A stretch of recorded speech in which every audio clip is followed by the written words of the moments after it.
vamos a hablar de toda esta parte de predicción y prevención de preeclampsia. ¿Hemos avanzado en esto?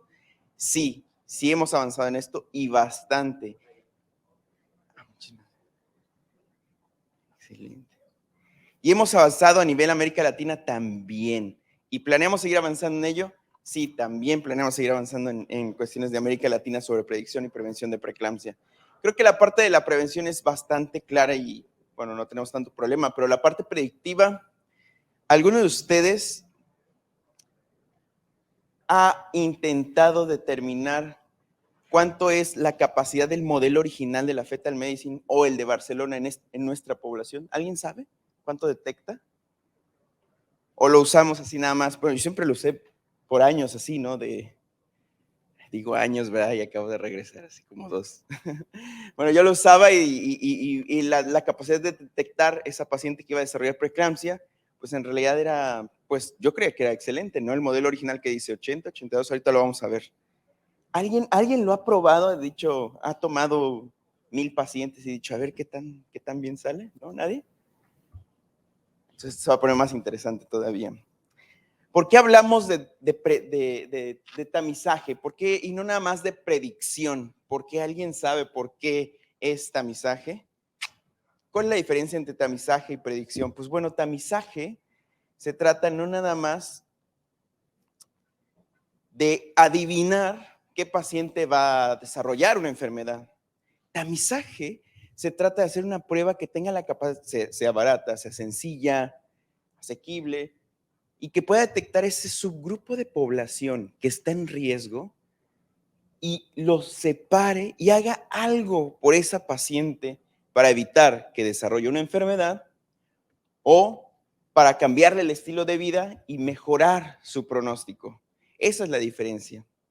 La pregunta que teníamos todos y que yo creo que ahora que estaba sentado con los doctores, con el doctor Carrillo, etcétera, y que decían, bueno, a través de los años y me iban explicando, empezaba yo a encontrar también con Darío, etcétera, le empezaba a encontrar el valor a lo que han ido construyendo a través de los años y que se ha acelerado en los últimos 10, 15 años, que me parece brutal cómo se ha acelerado el conocimiento, cómo se empezó a hacer más y más y más y encontré muchísimo valor al hecho de wow, o sea, cómo se empezó, ¿no? Cómo empezaron midiendo la presión arterial, cómo empezaron midiendo, de repente se dieron cuenta que las uterinas funcionaban y empezaron a razonar para intentar entender cómo hacíamos para detectar a la paciente que estaba en riesgo, no nada más de esto, también síndrome de Down, también otras cosas. Cómo todo lo traspolamos al primer trimestre como un momento ideal de oportunidad, que eso no existía antes. Y cómo existía por separado la perinatología y la parte del ultrasonido y finalmente se conjuga todo y es lo que conocemos como medicina materno-fetal, que yo, claro, cuando nosotros aprendimos, a mí me tocó aprenderlo, pues ya lo aprendí como medicina materno-fetal y ya era una obviedad, ¿no? Pero antes no era así, tenían que buscarse, formarse por separado, por eso es que Colombia es tan avanzado en medicina materno-fetal, claro, tiene gente que lleva años haciendo estas dos partes en conjunto. Pero la pregunta es, ¿cómo seleccionamos a la población que está en riesgo de desarrollar preeclampsia? Todos los modelos, primero, se basaron en historia clínica. Todos. El modelo de historia clínica, tenemos factores ultrasonográficos, marcadores bioquímicos. Y si ustedes ven a la NICE te dice, mira, con que tengas uno de los siguientes, ya sea hipertensiva, paciente con enfermedad hipertensiva, renal crónica, autoinmune, diabética 1 y 2, o 2 o más de los siguientes. Y la capacidad que tiene el modelo de la NICE para detectar una paciente que va a desarrollar preeclampsia solo es del 34%, con un 10% de falsos positivos, es decir, un 10% de probabilidad de equivocarse y sobreetiquetar a una paciente que no iba a desarrollar preeclampsia, que claro, y darle y decirle, usted va a desarrollar preeclampsia y no iba a desarrollar tal vez, no le iba a pasar nada, pero solo detecta el 34%. Si vemos el modelo del Colegio Americano, que es el modelo que utilizan ellos para dar tratamiento con aspirina, te dicen, no, nosotros recortamos los falsos positivos, o sea, no sobreetiquetamos, no asustamos a la paciente, no le damos de más. Claro, pero detecta solamente el 5%. Bajísimo el modelo del Colegio Americano. Y dices, bueno, te empiezas a preguntar si esto es suficiente. Y luego llega la fetal medicine, como siempre, perdón, como siempre da unos números increíbles, irreplicables y durísima la crítica, ¿verdad? Que no está Nicolás, por eso me lo hago, ¿no? Entonces, te dice, no, nosotros detectamos con este modelo de historia clínica, claro, en un modelo matemático un poco más sofisticado, tenemos la capacidad de detectar el 45% de las mujeres que van a desarrollar la enfermedad con un 10% de equivocarme, un 10% de pacientes que voy a sobreetiquetar falsamente salieron positivas en el screening.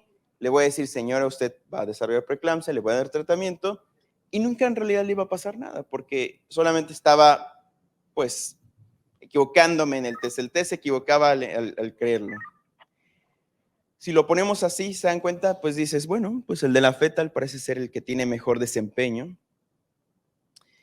Pero después fuimos un poco más inteligentes y dijimos, bueno, y claro, o sea, es que la preeclampsia es una enfermedad placentaria, es una enfermedad endotelial, pues, secundaria, una mala invasión trofoblástica placentaria que condicionará que las espirales no estén bien remodeladas y entonces habrá aumento en la presión de flujo y en la presión de cisallaje de las arterias espirales al final y eso barrerá por la presión todo el sincito trofoblasto y entonces tendremos todas las consecuencias porque tendremos una mala perfusión, la placenta, digamos, va a sufrir y va a empezar a producir SFLT1, claro, y por la mala implantación original y el daño placentario preexistente tendrá una disminución de PLGF, esa era la lógica del ratio SFLT1-PLGF.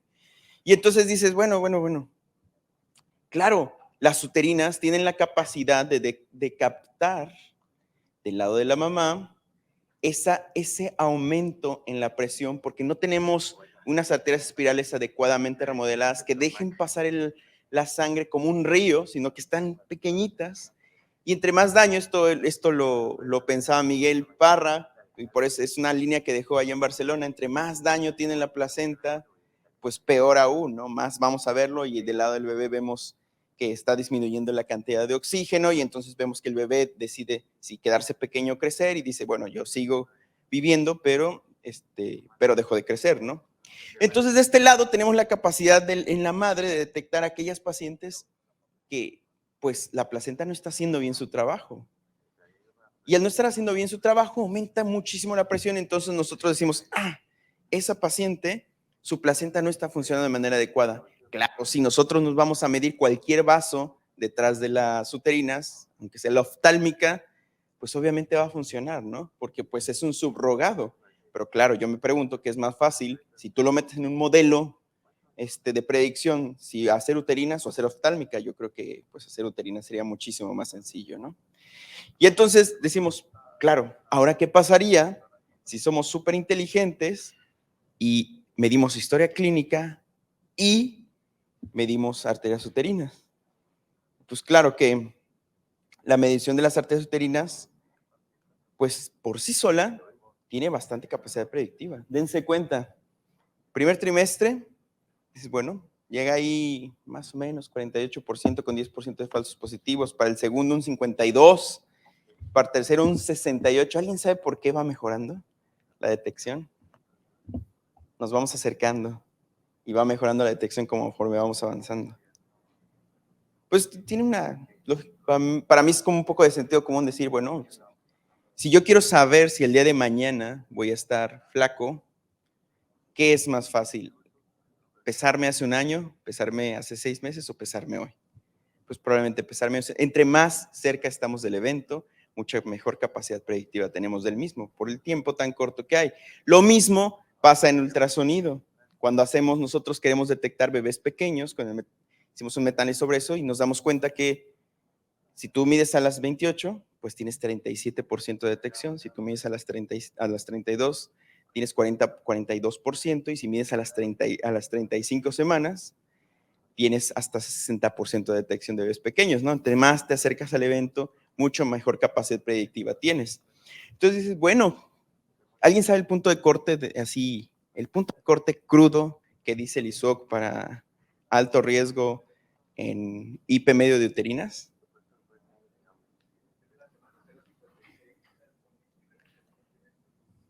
Del global 2.35 de IP medio de arterias uterinas. Entonces, a partir de ahí dices, bueno, y suena lógico, ¿saben? Suena completamente lógico. Y entonces nos volvemos a preguntar cómo seleccionamos a la población de riesgo. ¿Qué les parecería? ¿O sería inteligente tomar historia clínica, sumar arterias uterinas y encima de eso sumar otros marcadores que podrían estar relacionados? Pues suena completamente lógico, porque esto en un modelo completo, pues está demostradísimo que mejora la capacidad predictiva. Si tú tomas todos los marcadores y dices, bueno, ahora los voy a conjugar.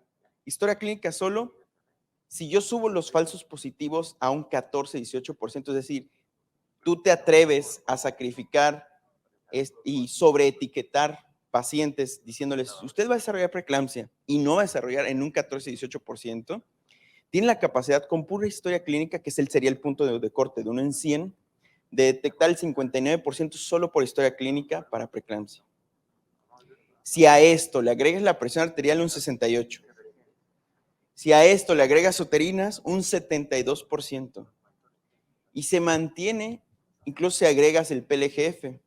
¿Y qué pasaría si agrego a historia más uterinas más presión arterial? Un 78% de detección. O sea, ese modelo no suena mal, ¿no? Si no tenemos PLGF y nosotros decidimos sacrificar los falsos positivos y tener 14-18% de falsos positivos, pues suena lógico decir, bueno, ¿por qué tendría de malo tener muchos falsos positivos aquí? Los falsos positivos cuentan mucho, depende de cuál es lo que sigue después del test, ¿no? Si es down, pues una biopsia corial, pues dices, muchos falsos positivos, pues no nos conviene, ¿no? Porque voy a hacerle una biopsia, voy a hacer una amniocentesis. Pero ¿cuál es el tratamiento de un falso positivo de una paciente de alto riesgo de preeclampsia? Pues la aspirina, ¿no? Y eso pues no le hace daño, a menos que sea alérgica. Es barato, es cambio del estilo de vida también un poco.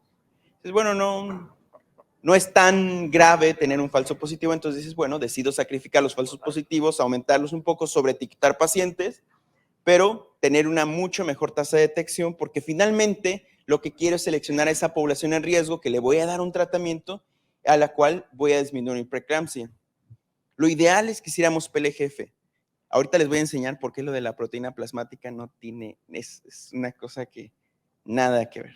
Pero bueno, ¿por qué estas son diapositivas de Lionapun? ¿Por qué? Porque, y este es un estudio que publicamos en conjunto también, es un reanálisis que hice del ASPRE, me lo pasaron así, ahí está, analízalo. Y entonces me dijeron, antes de 34 semanas, pues ya sabemos nosotros que si damos aspirina, reducimos en un 82%, lo cual no logró ser estadísticamente significativo en el ASPRE per se, pero ahí está, si nosotros aumentáramos la muestra, sería estadísticamente significativo. Lo que sabemos así con certeza es que antes de 37 semanas tenemos una reducción del 62%. 62%, ya no sería la primera o segunda causa de muerte en el mundo si esto lo hiciéramos así a todas las pacientes en América Latina. Y aunque sea un tamizaje de uterinas y presión arterial más historia clínica, sería perfecto, ¿no? ¿Por qué hacemos eso y por qué no le damos aspirina a todos? ¿Alguien sabe? Por el apego al tratamiento, porque también la paciente latinoamericana, si tú le dices, tómese aspirina, pero no le dices nada más, pues seguramente no se la va a tomar, a veces sí, a veces no, a veces depende de. Y si tú le etiquetas y dices, señora, usted tiene alto riesgo, usted le puede dar preeclampsia, es importante que se tome la aspirina, se la va a tomar. Esa es la cosa que tenemos. No, nada más aquí, también en Europa pasa lo mismo. Y luego nos dimos cuenta que qué pasaba con esas pacientes que fallaban en el tratamiento con la aspirina. ¿Por qué falla el tratamiento con aspirina? Y nos dimos cuenta que la paciente que tiene PLGF muy bajo o la paciente que es de los grupos de muy alto riesgo son aquellas en las que va a fallar el tratamiento. Hipertensión crónica casi lo logra, pero no lo logró en esta muestra. Seguramente si lo metaanalizamos con otros estudios, seguramente sí va a alcanzar, pero la hipertensión crónica también hemos visto que, bueno, originalmente salía significativa hasta que ajustamos a los factores de riesgo, a los grupos de riesgo, pero la paciente que tiene PLGF bajo, esa paciente no va a responder al tratamiento con aspirina. Y la paciente de muy, muy alto riesgo no va a responder al tratamiento. Y nosotros en México sí hacemos PLGF ya Empezamos a hacer PLGF casi a todas y ya hacemos marcadores angiogénicos como SFLT1 PLGF para diferenciar en esos pacientes que tienen, por ejemplo, hipertensión crónica, lupus, que tienen proteinuria, hipertensión y no sabemos qué es, o COVID, porque todo lo de COVID se hizo muy famoso los angiogénicos porque nos ayudaban a predecir severidad a través de SFLT1. Pero bueno, entonces ustedes saben que antes de 6 semanas, y esto viene secundario, un metaanálisis de Bujol, donde demuestra en una metaregresión, pues que la metaregresión es una regresión lineal, es lineal, no hay no lineal en metaanálisis, es una regresión lineal de todos los estudios de acuerdo a algún factor, por año, por semanas, etcétera, y él divide antes de 16 semanas, después de 16 semanas, se da cuenta que todos los estudios que usaban aspirina antes de 16 semanas eran aquellos que tenían una diferencia significativa en la reducción de preeclampsia. Y después de 16 semanas, pues nada, definitivamente nada. Entonces todos sabemos ya, yo creo que ya esto es súper universal, que damos aspirina antes de las 16 semanas en las pacientes que tienen alto riesgo de preeclampsia. La pregunta es, ¿podríamos dárselas a todas? Imagínense que todas se tomaran su tratamiento. ¿Podríamos dárselas a todas? ¿Sería factible?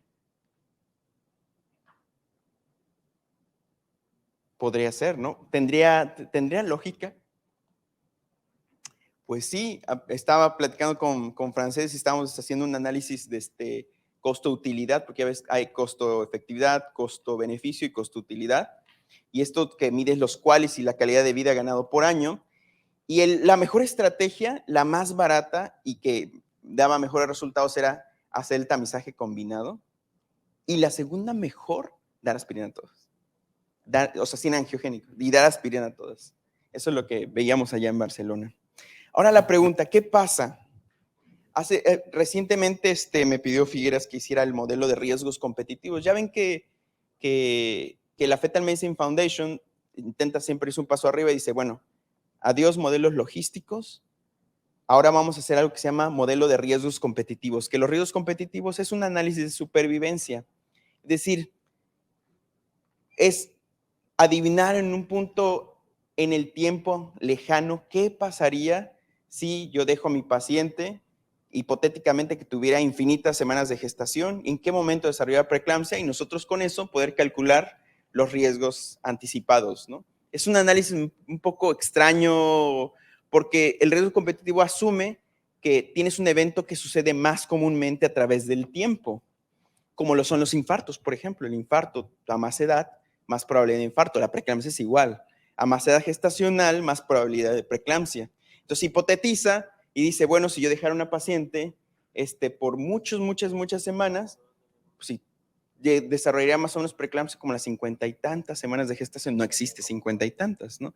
Y entonces con eso le permite calcular a través del tiempo en los anteriores qué tanta probabilidad de acuerdo a las características de cada mamá. Bueno, me dice Figueras, oye, hazme un modelo de riesgos competitivos para nuestra base de Barcelona. Le digo, sí, con mucho gusto. Sacamos el de riesgos competitivos y nos daba igualito, prácticamente la misma detección que el de la Fetal Medicine Foundation. Oye, le digo, son buenas noticias. Le dije, tenemos buena capacidad de detectar preeclampsia. Y dice, ay, buenísimo. Y yo estuve juntando con mis amigos una base de datos específica para investigación en México desde hace 3 años, con todos los datos cuidados para investigación en preeclampsia, donde les medíamos todos los factores de riesgo, PLGF, y medíamos más historia clínica, porque le dije, oigan, tenemos que medir más cosas de historia porque tenemos que saber si enfermedades prevalentes en nuestra población, como síndrome poliquístico, hipotiroidismo, cardiopatía no corregida, etcétera, pudieran influir en los múltiplos de la mediana o por lo menos en nuestra población. Entonces, cuando tomé el modelo original de la Fetal Medicine y el modelo original de Barcelona de riesgos competitivos, ambos, y los apliqué a nuestra población, me dio esto. Ambos, para un 15% de falsos positivos, 46% de tasa de detección en la pregunta que les hacía en la mañana. ¿Cuánto detecta el modelo de la Fetal Medicine y cuánto detecta el modelo de Barcelona en nuestra población? Por mucho así, muy optimistas, bueno, el de Barcelona un poquito mejor, 46% para 10% de falsos positivos, pero digamos que no nos importa tanto 5 o 10%, sino 15%. Vamos a darles chance porque pues no es tan grave sobre etiquetar. 46% de detección. Vean esas áreas bajo la curva, bajísimas.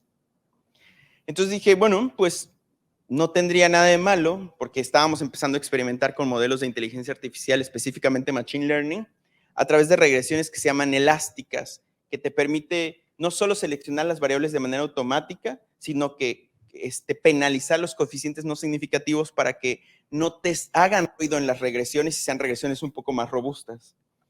Y entonces les digo a mis amigos, bueno, pues si ya tenemos una corte que estamos haciendo en el Instituto Nacional de Perinatología y en centros de tamizaje de población general, porque pues la clave es tener población general, déjenme decirles que la prevalencia de preeclampsia en nuestra población es del 4%, 4%, porque yo entiendo también que todos dicen, no, es que nosotros tenemos como 15, como 20, vemos mucha preeclampsia, pero casi todos estamos en centros de referencia. Entonces vemos, por lo tanto, puras pacientes graves, puras pacientes que nos refieren, pero en población general me encantó ver y darme cuenta que sí era 4% igual que el mundo. Y les digo, oigan, ¿por qué no hacemos este modelo de regresión elástica? Y me siento y me pongo a hacer este modelo mediante Machine Learning. Dije, pues, si les hacemos los modelos de retos competitivos a otros lugares, porque no nos vamos un punto más arriba y empezamos a utilizar inteligencia artificial para la selección de las variables, para la predicción y para hacerlo un poco más inteligente, ¿no? Y después nos dimos cuenta que nuestro modelo, si nosotros utilizamos así, simplemente así, hacemos el modelo, pues la detección llegaba como al 60% más o menos. Y me preocupé y le digo a mis amigos, híjole, 60% no es suficiente. Hay algo que debe de ser diferente, fundamental desde antes. Entonces le dije, ¿saben qué? Vamos a reconstruir los múltiplos de la mediana con los pacientes. Y ustedes saben que la mediana, el múltiplo de la mediana se construye del observado, de lo que observas de tu paciente, de la medición de ese biomarcador, menos el esperado. Pero tú para construir los esperados, tienes que tomar toda tu población sana y construir con eso la normalidad de lo sano. Y entonces, cuando estábamos construyendo la normalidad, hice las regresiones para construir la normalidad, me di cuenta que había cosas que influían en las uterinas, que influían en la presión arterial media, en el PLGF, diferentes al de la fetal medicine.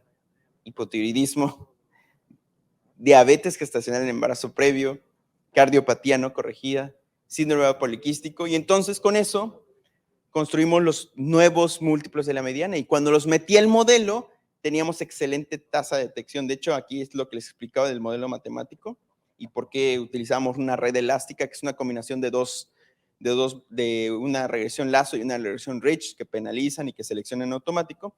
Y miren, cuando hacemos el modelo, ya cuando metemos nuestros propios múltiplos de la mediana en un modelo de inteligencia artificial, pues miren la selección de las variables. ¿Dónde está la proteína plasmática?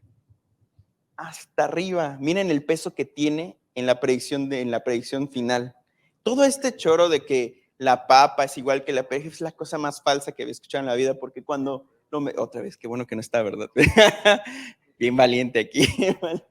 Porque el PLGF no recientemente publicó un tweet, Liona Pun y Nicolaides, después de una conversatoria que tuvieron del ISOC, y publicaron un tweet y ponen, sin duda el PLGF es el mejor biomarcador para detección de preeclampsia. Claro, después de como 4 o 5 años que estuvieron diciendo pegue y pegue de que la proteína plasmática, si tú mides papa es igual que el PLGF, claro que no, el PLGF en automático es seleccionado como el biomarcador más potente. Después la presión arterial, las uterinas, el índice de masa corporal, síndrome de anticuerpos, esos son lo que selecciona. Pero miren, síndrome poliquístico, esos son nuestro modelo.